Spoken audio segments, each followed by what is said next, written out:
Bismillahirrahmanirrahim. Assalamualaikum warahmatullahi wabarakatuh.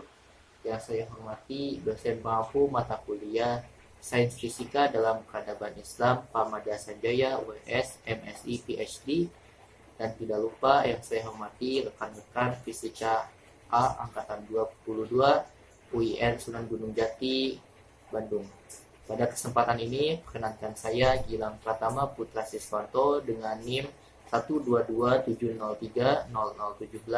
Insya Allah akan mempresentasikan hasil kerja saya, yaitu analisis kitab Fi Hayat Al-Alam dari Ibnu Al-Haytham yang telah diterjemahkan oleh Von Carkhol. Sebelumnya izin menyampaikan latar belakang itu kemajuan peradaban Islam telah berkembang secara pesat di era dinasti Abbasiyah khususnya, di mana kemajuan kualitas keislaman yang bertambah juga disokong oleh majunya kualitas sains dan teknologi. Namanya pada masa itu dikenal dengan masa Islamic Golden Age. Di antara ilmuwan yang berpengaruh pada masa itu yaitu Ibnu Al-Haytham. Ibnu Al-Haytham dikenal juga sebagai bapak optik sedunia. Di antara karya yang terkenal dari beliau yaitu kitab Al-Manazir. Namun siapa sangka seseorang dari Ibnu Al-Haytham mampu menggagas suatu teori yang sangat memukau dan sangat bermanfaat di bahasan astronomi atau ilmu falak. Karenanya dibentuklah atau disusunlah analisis dari kitab Fi Hayat Al-Alam ini. Untuk rumusan masalah yaitu apa saja bahasan yang dimuat dalam kitab Fi Hayat Al-Alam karya Ibnu Al-Haytham, dan selanjutnya bagaimana konsep konfigurasi dunia yang dijelaskan oleh Ibnu Al-Haytham. Kemudian tujuan dari penulisan ini yaitu untuk menyampaikan hasil analisis berdasarkan sains dan fakta ilmiah terhadap kitab Fi Hayat Al-Alam karya Ibnu Al-Haytham. Selanjutnya untuk memaparkan bagaimana hasil penelitian terkait ilmu astronomi yang telah diteliti oleh Ibnu Al-Haytham.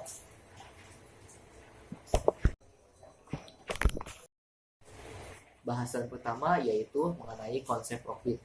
Dijelaskan dalam kitab tersebut bahwa setiap benda langit memiliki ciri dalam pergerakannya. Pada pergerakan benda langit terdapat gerakan fisik individu yang sederhana atau kontinu tanpa gerakan terus-menerus. Dimungkinkan untuk setiap gerakan semua objek yang diasumsikan hadir pada saat yang sama. Mereka tidak saling mengganggu satu sama lain, juga tidak saling berselisih. Demikian gerakan objek-objek tersebut secara simultan terjadi secara terus-menerus. Setiap gerakan sederhana yang terjadi pada dengan objek bulat bergerak di sekitar pusatnya. Demikian National Aeronautic Space Administration atau NASA menjelaskan bahwa orbit adalah jalur teratur dan berulang yang dilalui oleh suatu objek di ruang angkasa serta mengelilingi objek lain. Objek yang berada dalam orbit tersebut bisa disebut sebagai satelit. Sebagai contoh, bumi mengorbit terhadap matahari atau bulan mengorbit terhadap bumi. Untuk mengorbit, momentum dan gaya gravitasi suatu benda itu harus seimbang. Jika momentumnya terlalu besar atau terlalu kecil, maka benda tersebut tidak akan bisa melakukan gerakan orbit. Namun jika kedua gaya tersebut seimbang, maka benda tersebut akan selalu jatuh ke arah planet tapi tidak akan menabraknya karena ia bergerak ke samping dengan cukup cepat. Kecepatan orbit adalah kecepatan yang dibutuhkan untuk tetap berada di orbit. Semakin tinggi suatu orbit dari satelit, maka semakin lambat kecepatan orbitnya. Kemudian poin bahasan kedua yaitu konsep materi gelap. Setelah menjelaskan konsep sederhana mengenai orbit, kemudian Ibnu Al-Haytham menunjukkan bahwa dunia secara keseluruhan memiliki tubuh yang sangat besar. Ada sebuah kenyataan penting dalam pandangan saya. Secara masif, saya menyadari bahwa tidak ada kekosongan di dalamnya. Ada tempat, tapi hanya tempat yang terisi. Secara tersirat penyataan ini sangat bersinggungan dengan konsep materi gelap. Apa itu materi gelap?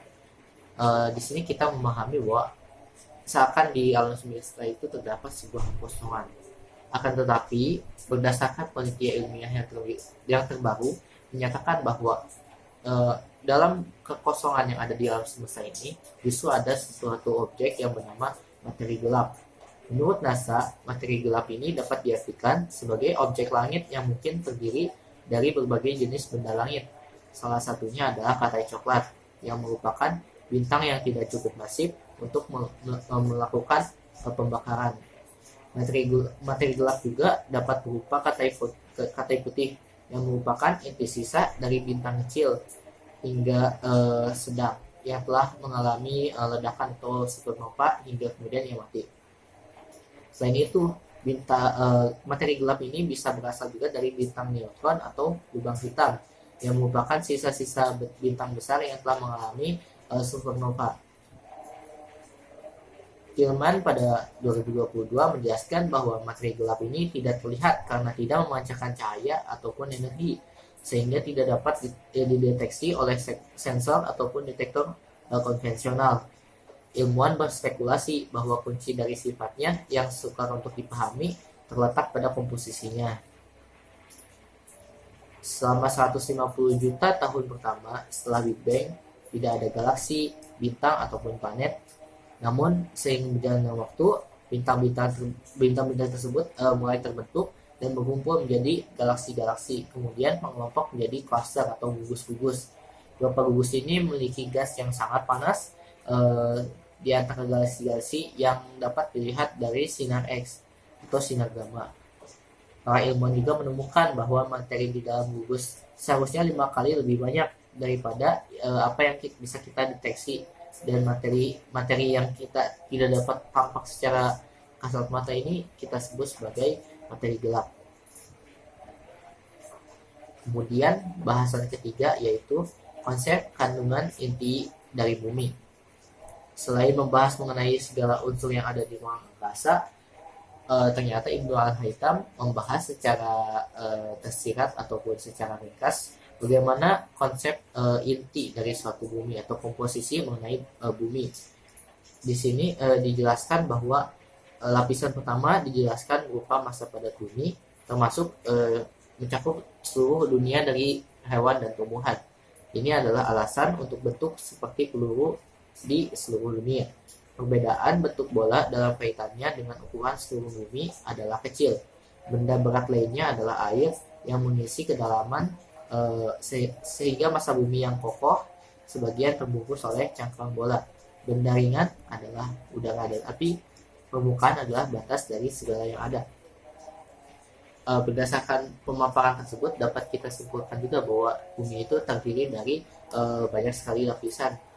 Yang kita ketahui berdasarkan penelitian terbaru, bumi itu terbentuk atau memiliki komposisi dari 4 lapisan, yaitu kerak, yang kedua mantel, kemudian inti luar dan inti dalam.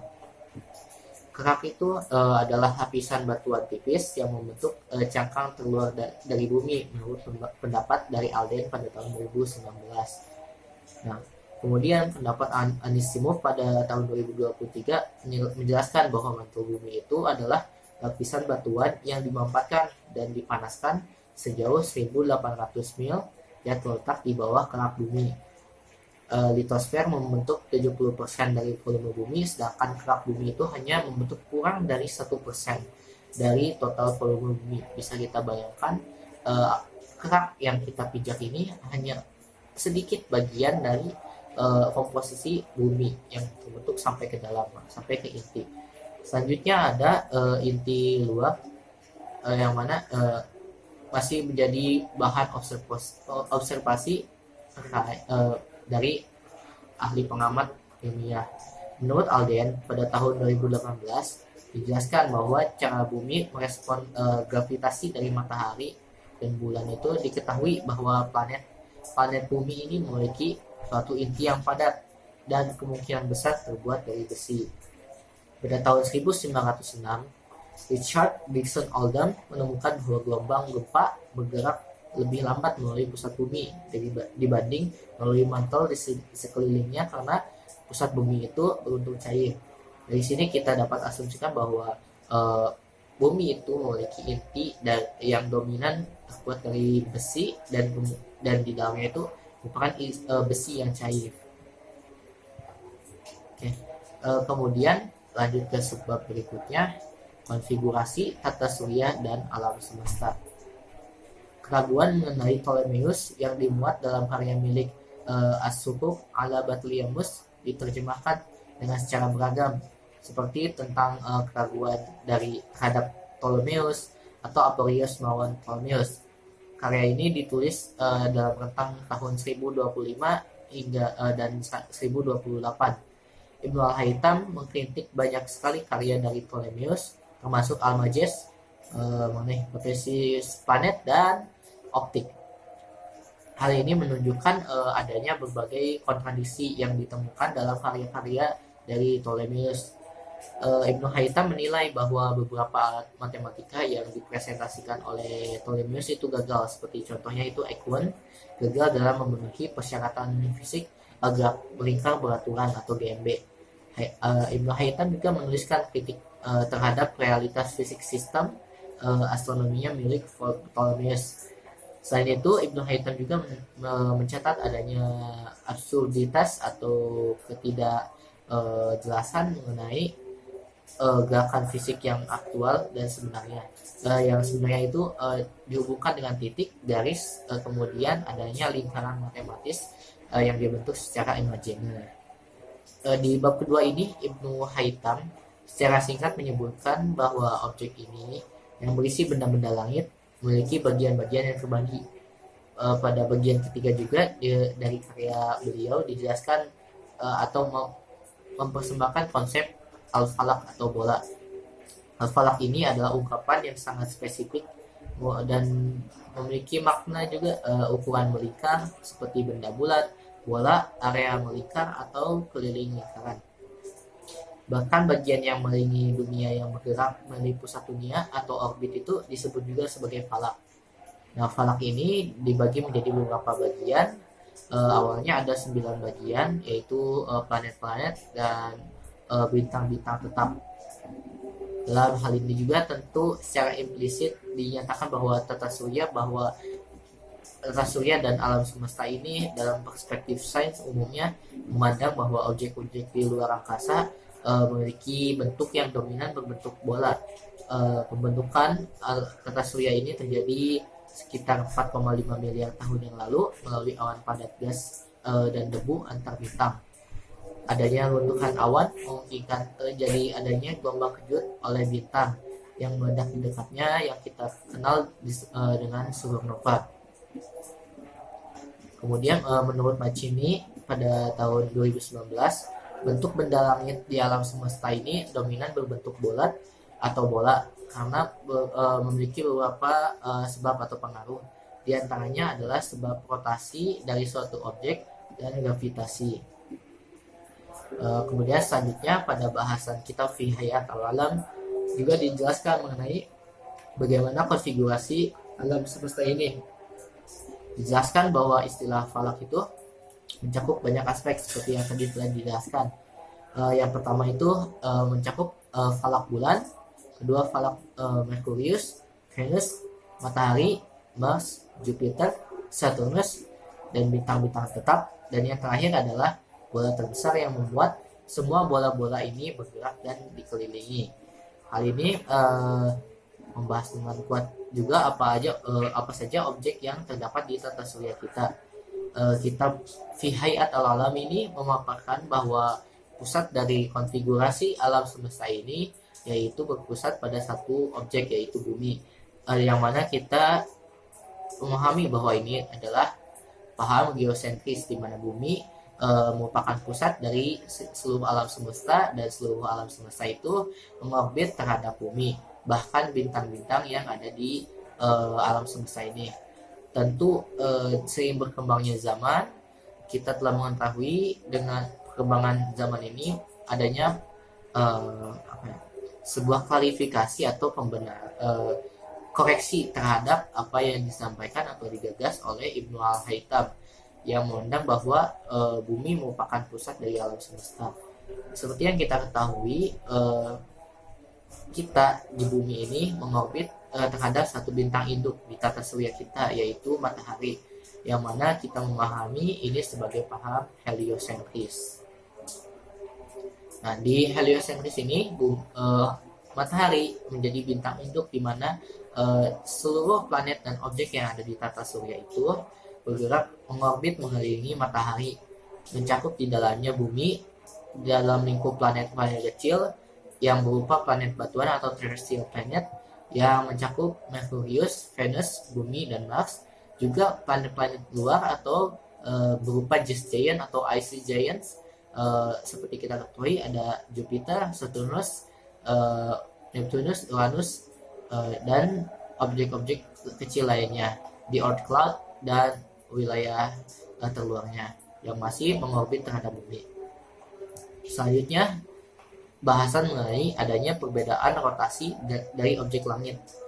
Setiap planet ini, seperti yang kita ketahui, melakukan dua gerakan, yaitu gerakan rotasi dan gerakan revolusi. Gerakan rotasi itu gerakan suatu planet itu berputar terhadap porosnya. Seperti di bumi ini sebenarnya kita mengalami gerakan rotasi berputar pada porosnya selama 23 jam 56 menit atau kita buatkan sebagai 24 jam atau 1 hari. Juga kita mengalami gerakan revolusi. Revolusi itu gerakan suatu objek langit atau satelit berputar secara satu lintasan utuh terhadap objek induknya atau bintang induk. Dalam hal ini, bumi mengorbit secara utuh terhadap matahari. Menurut Pradhan, pada tahun 2022, sebagian besar planet di tata surya kita ini berotasi secara progres atau berlawanan arah terhadap jarum jam, termasuk bumi dan planet-planet lainnya. Nah, dalam pembahasan kita fi Hayat al-Alam dijelaskan bahwa tiap objek luar angkasa memiliki arah rotasi yang berbeda. Dijelaskan bahwa bola-bola ini memiliki gerakan yang berbeda. Mereka umumnya terbagi menjadi dua bagian yang berlawanan, satu dari timur ke barat dan lainnya dari barat ke timur. Ini terjadi di sekitar kutub yang berbeda. Pembahasan mengenai apa yang disampaikan oleh Ibnu Al-Haytham ini dapat kita temui dari bagaimana planet Venus dan planet Uranus melakukan gerakan rotasi. Planet Venus ini bergerak secara retrograde, dalam artian kita di planet bumi bergerak secara progres yang bergerak berlawanan terhadap arah jarum jam. Namun di planet Venus itu bergerak seiring dengan gerakan arah jarum jam. Umumnya planet-planet di tata surya ini mempunyai sumbu rotasi itu pada derajat dari 2 sampai 29 derajat. Namun di planet Venus ini mengalami rotasi yang signifikan jauhnya, yaitu 3 derajat atau 177 derajat. Ini tergantung bagaimana kita memahami bagaimana Venus mengalami rotasi. Tapi yang pasti arah gerakan rotasi Venus itu sangat kontradiktif terhadap gerak rotasi yang dialami oleh planet-planet di tata surya pada umumnya. Hal ini bisa memiliki hipotesis bahwa planet Venus ini mengalami tumbukan terhadap objek lain sehingga arah sumbu rotasinya berubah. Selain Venus, planet Uranus memiliki sumbu rotasi yang berbeda. Planet Uranus memiliki sumbu rotasi yaitu 90 derajat. Yang mana ini bisa disebabkan karena adanya tumbukan planet Venus terhadap objek luar angkasa lainnya. Selanjutnya, subbab yang keenam yaitu adanya konfigurasi, membahas tentang konfigurasi matahari. Pada bagian ini dijelaskan bahwa bola matahari itu adalah bola yang berada di tengah-tengah bola dunia yang terkonsentrasi, yang mana ini dapat kita pahami matahari mengorbit bumi dalam perspektif Ibnu Al-Haytham. Matahari sendiri adalah benda bulat yang sangat besar. Ia begitu tersimpan di dalam bola eksentrik sehingga pusatnya jauh dari kutub-kutub bola eksentrik. Berikut adalah ilustrasi dari konfigurasi orbit matahari terhadap bumi yang disampaikan dalam kitab Fi Hayat al-Alam. Yang pertama, di sini ada keterangan angka. Yang pertama itu adalah lingkup konsentrasi. Yang kedua ada bola eksentrik, yaitu wilayah dari orbit matahari tersebut. Yang ketiga ada matahari itu sendiri. Yang keempat apogee atau titik terjauh dari matahari terhadap bumi. Yang kelima ada perigeum, yaitu titik terdekatnya matahari terhadap bumi. Yang keenam titik balik musim semi. Yang ketujuh ada titik balik musim gugur. Yang kedelapan ada titik balik musim panas atau kita kenal sebagai solstitium. Yang kesembilan ada titik balik musim dingin. Yang 10 itu adalah lintasan orbit dari matahari. Yang ke-11 pusat dunia, dalam arti di sini Ibnu Haytham menganggap pusat dunia adalah bumi. Dan yang ke-12 adalah pusat dari bola eksentriknya. Menurut pandangan Ibnu Haytham, beliau memandang bahwa bumi ini merupakan pusat dari alam semesta, termasuk di dalamnya matahari. Nah, seperti yang telah kita bahas tadi, kita telah mengkoreksi bahwa yang lebih tepat dan sesuai dengan penelitian yaitu matahari lah yang menjadi pusat dari pergerakan objek-objek langit yang ada di tata surya ini khususnya. Dalam artian kita menganut paham heliosentris. Namun di balik kontradiksi yang telah kita dapati dalam pembahasan kitab ini, ada beberapa poin penting yang bisa kita ambil dan setelah kita telaah ternyata sejalan atau semakna dengan apa yang kita temui berdasarkan hasil penelitian ilmiah. Matahari memiliki dua posisi berdasarkan titik terjauh dan terdekatnya terhadap bumi, yang mana kita kenal sebagai apogee atau perigeum. Bumi memiliki titik terjauh terhadap matahari dan titik terdekatnya. Selain itu, bumi memiliki fase di mana dia menjadi titik balik pada musim panas atau kita kenal sebagai solstitium. Selanjutnya ada konfigurasi bulan. Pada bab selanjutnya ini, Ibnu Al-Haytham menjelaskan bahwa bulan merupakan salah satu bola fisik yang mengelilingi fokus pada bumi sebagai pusat dunia. Ibnu Al-Haytham menjelaskan bahwa bulan sama memiliki lintasan tersendiri yang bergerak melingkar terhadap bumi. Dan berikut adalah ilustrasi dari lintasan bulan terhadap bumi sebagai pusat dunia. Keterangan pertama, lingkaran yang sama konsentris terhadap bumi. Yang kedua yaitu bidang miring. Ketiga, bola eksentrik atau wilayah orbit bulannya terhadap bumi. Keempat, lingkaran epicycle atau dapat kita pahami lingkaran orbit dari atau gerakan rotasi dari bulan.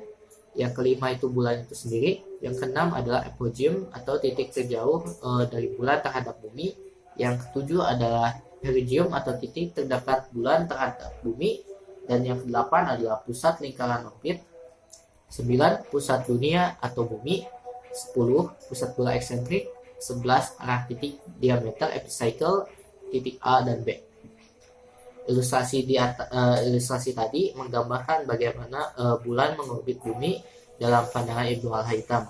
Dijelaskan bahwa bola miring berputar dari timur ke barat, turun mengiringi sebuah sumbu, tetapi tidak mengelilingi kutub ekliptika.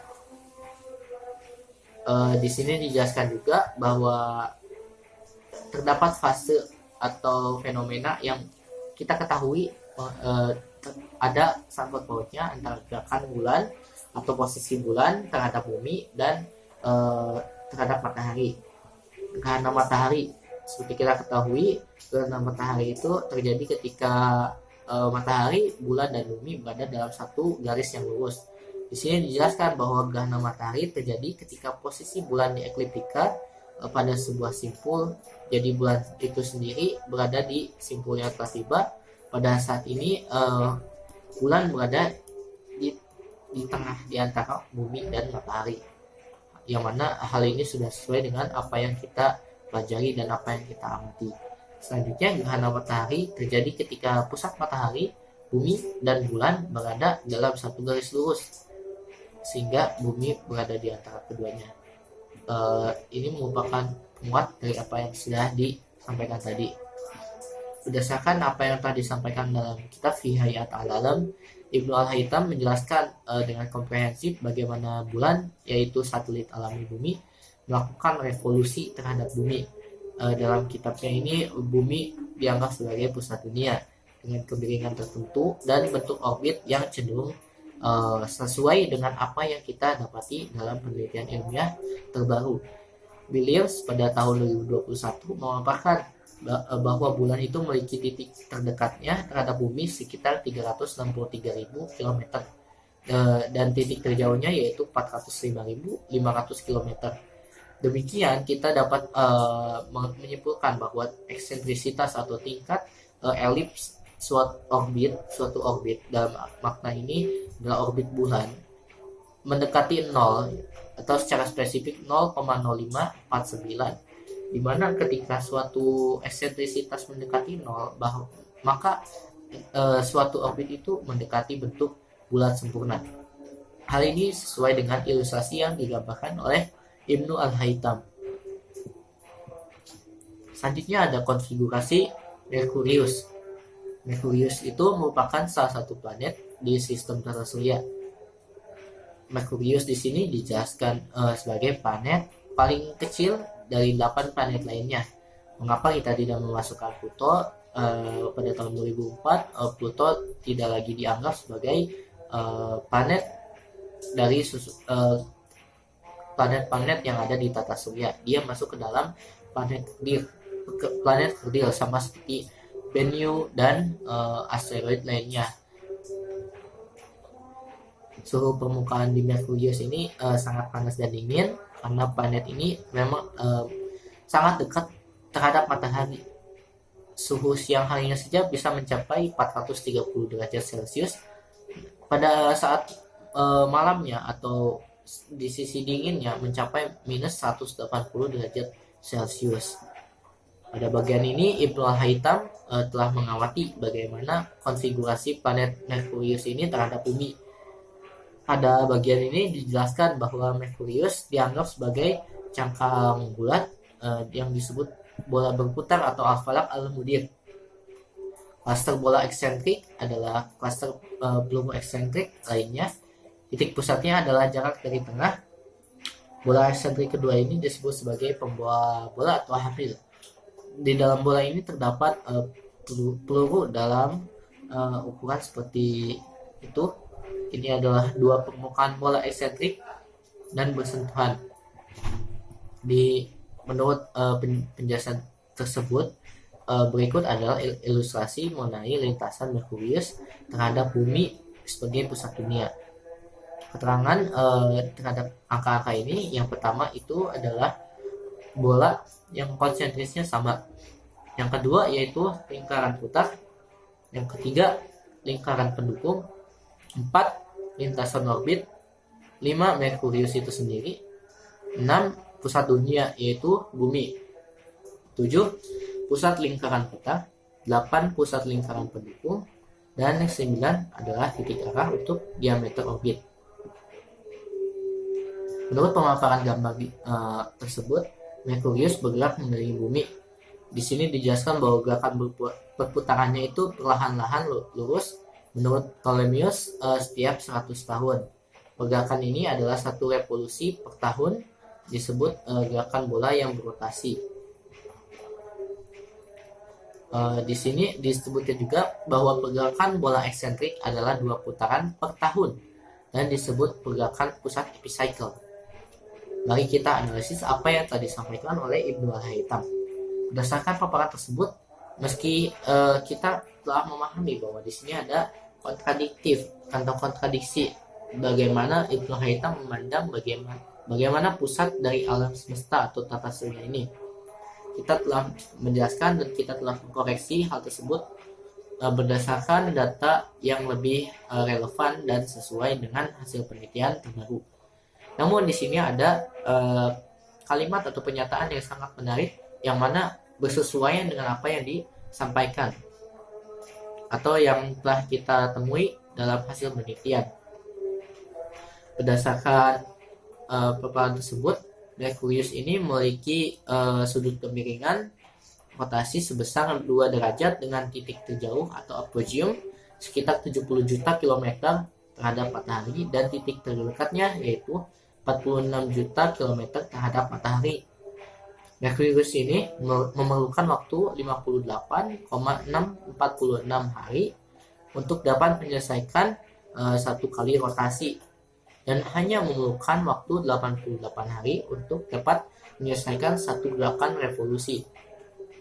Dalam artian, Merkurius ini dapat melakukan 1,5 gerakan rotasi untuk dapat mengelilingi satu putaran atau satu lintasan mengelilingi matahari, yang mana ini mendekati kesesuaian apa yang disampaikan oleh Ibnu Al-Haytham bahwa dia bergerak 2 kali dalam setahun atau berotasi dalam setahun.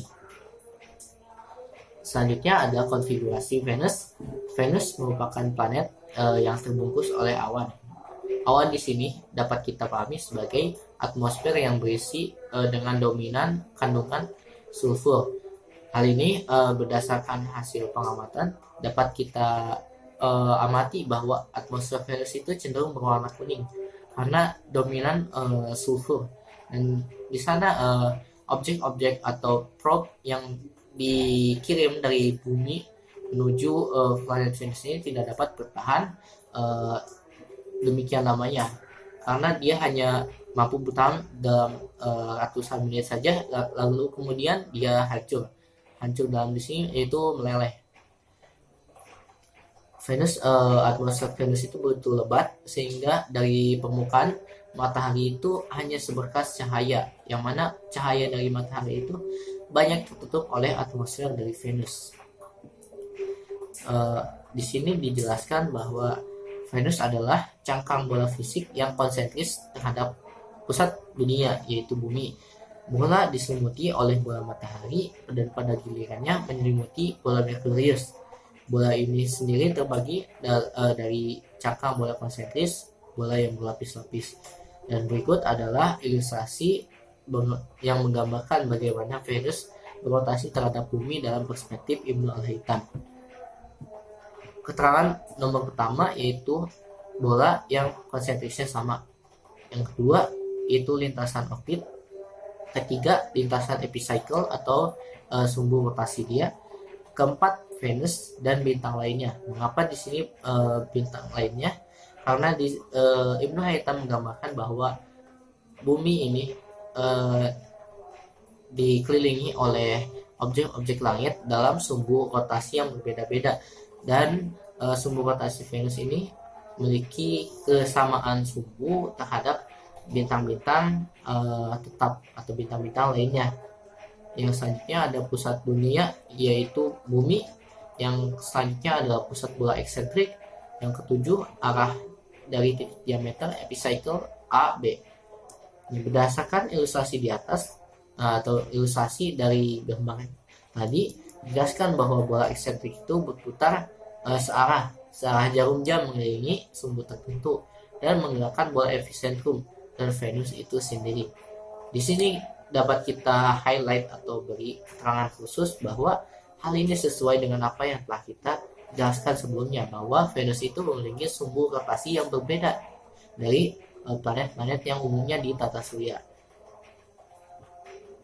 Teks ini di sini kita dapat menyimpulkan bahwa meskipun terdapat kontradiksi kembali pada paham geosentris yang dipaparkan oleh Ibnu Al-Haytham, kita dapat mengambil satu atau dua pernyataan penting yang mana bersesuaian dengan apa yang telah kita dapati di penelitian modern.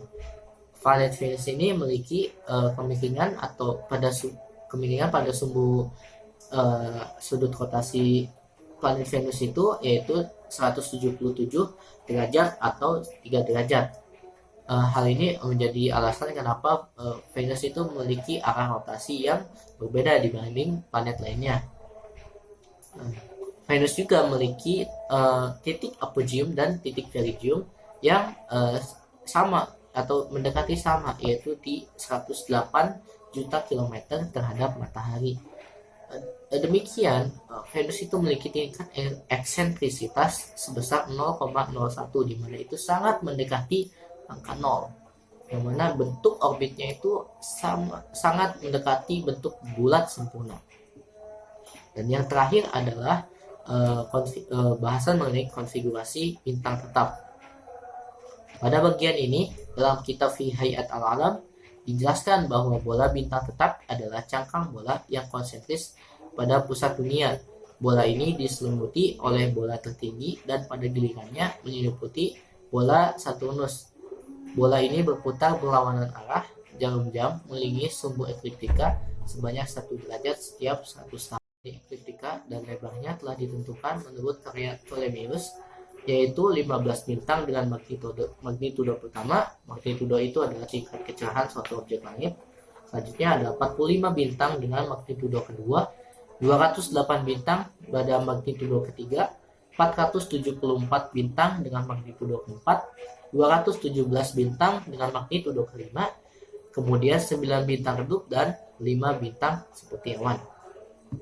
Bintang-bintang di langit ini membentuk sekumpulan yang dapat kita maknai sebagai rasi bintang atau konstelasi.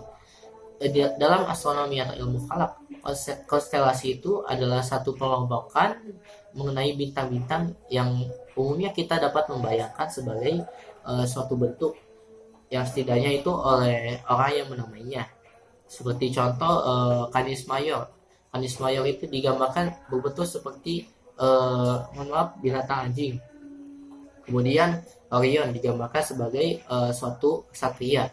Kemudian Cygnus digambarkan sebagai mirip seperti angsa, atau Scorpius, rasi bintang yang digambarkan mirip seperti bentuk kalajengking. Nah, konstelasi yang dapat terlihat di malam hari bergantung pada waktu dalam setahun. Bumi mengorbit mengelilingi matahari setiap tahun. Pandangan kita keluar angkasa mengelilingi langit malam berubah setiap kita mengorbit. Dalam artian itu mungkin di bulan Januari kita dapat melihat rasi bintang Orion di awal horizon atau di titik dari awal cakrawala. Namun bisa berbeda ketika kita mengamati di bulan Maret ataupun di bulan lainnya. Boleh jadi di saat yang sama, di tempat yang sama, Orion bertempat di atas kita atau di tengah-tengah langit. Atau bisa saja di bulan tertentu Orion tidak dapat terlihat, sama seperti bagaimana kita mengamati Venus yang mana dia dapat terlihat di waktu subuh dan waktu maghrib. Namun ada beberapa masa tertentu di mana kita tidak dapat mengamatinya. Lokasi di bumi juga menentukan bintang dan konstelasi apa yang dapat dilihat dan seberapa tinggi kemunculannya di langit. Belahan bumi utara selalu menunjuk ke arah yang berbeda dari belahan bumi selatan. Dalam artian pengamat bintang di Australia mengamati itu berbeda dengan apa yang diamati di bumi bagian Amerika Serikat. Dapat kita simpulkan bahwa kemajuan peradaban Islam ini memberikan banyak kontribusi positif bagi dunia, baik untuk memurnikan akidah, menjalani kehidupan dengan pedoman yang lurus dan benar sesuai apa yang diajarkan Nabi Muhammad SAW, juga memberikan pandangan yang luas akan kemajuan sains dan teknologi. Di antara ilmuwan yang memiliki kontribusi tersebut yaitu Ibnu Al-Haytham, tokoh optik dunia. Namun siapa sangka bahwa tokoh Ibnu Al-Haytham yang dikenal pakar dalam optik juga memiliki spesialisasi atau spesial generalis di bidang astronomi, yang mana telah kita telaah dalam kitab Fi Hayat Al-Alam atau konfigurasi alam dunia. Kitab ini memuat berbagai aspek seputar ilmu falak atau astronomi, mencakup konsep orbit, konsep materi gelap, adanya perbedaan arah orbit, konfigurasi alam semesta, konstelasi bintang, hingga susunan orbit dari masing-masing objek langit seperti matahari, bulan, Venus, Merkurius, dan bintang-bintang tetap. Ibnu Haytham ini dapat kita simpulkan beliau memiliki pandangan mengenai pusat tata surya itu paham geosentris atau paham di mana pusat tata surya ini memiliki pusat yaitu bumi sebagai induknya, dan objek-objek lainnya itu berputar mengorbit mengelilingi bumi. Dalam hal ini telah kita koreksi berdasarkan hasil penelitian terbaru yang memaparkan bahwa pusat di tata surya kita ya lebih tepatnya yaitu matahari, yang mana dapat kita kenal dengan heliocentris. Saran yang dapat dikemukakan dari apa yang telah dianalisis dari karya saya ini yaitu setiap subbahasan hendaknya diperkaya oleh data baik berupa tabel, grafik ataupun ilustrasi yang dimuat dari sumber terpercaya, sahih dan ilmiah. Dan selanjutnya itu hendaknya pembahasan setiap ilustrasi disampaikan dengan bahasa yang lebih mudah untuk dipahami sehingga tidak terjadi adanya miskonsepsi atau miskomunikasi. Demikian hasil presentasi dari saya mengenai analisis dari kitab Fi Hayat al-Alam atau konfigurasi dunia yang dikemukakan atau disusun oleh Ibnu Al-Haytham yang kemudian diterjemahkan atau ditransliterasi oleh von Kalkol. Demikian apa yang bisa saya sampaikan. Semoga apa yang saya sampaikan menjadi ilmu yang bermanfaat. Terima kasih. Subhanakallahumma wa bihamdika asyhadu an la ilaha illa anta astaghfiruka wa atubu ilaik. Wassalamualaikum warahmatullahi wabarakatuh.